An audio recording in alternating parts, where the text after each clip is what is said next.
ఉండాలి, అంతే మార్గము, అదొక్కటే మార్గము. World doesn't owe you anything.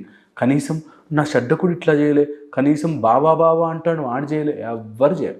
సొంత అన్నదమ్ములు కూడా చెయ్యరు అనే దాంతో దిగండి. ఎప్పుడైతే ఇలా ఉంటుందో లైఫ్, ఈజీగా ఎవ్వడి మీద ఆధారపడకుండా హ్యాపీగా బ్రతుకుతాము. ఇక థర్డ్ లెసన్, మీకు మీరు నేర్పించుకోవాల్సిన వెరీ ఇంపార్టెంట్ లెసన్. ఒక కాలు లేని వారు ఉన్నారనుకోండి, అయ్యో పాపం కాలు లేదే అంటాం. ఒక చెయ్యి లేని వాళ్ళు ఉన్నారనుకో, అయ్యో చెయ్యి లేదు అంటాం. కన్ను లేని వాడు ఉంటే అయ్యో కళ్ళు లేవు అంటాం కదా. అలాగే కొంతమందికి బుద్ధి ఉండదు, అయ్యో పాపం బుద్ధి లేని వాళ్ళు అనుకోండి. ఇది ఇంపార్టెంట్. అయ్యో పాపం బుద్ధి లేదు వాళ్ళకి, అయ్యో పాపం బ్రెయిన్ లేదు వాడికి, అయ్యో పాపం కోపంతో బాధపడుతున్నాడు వాడికి అనుకోండి. ఎవ్వరి ఎమోషన్స్ మీరు తల మీద పెట్టుకుని మీ ప్రశాంతతని పాడు చేసుకోవాల్సిన పని లేదు.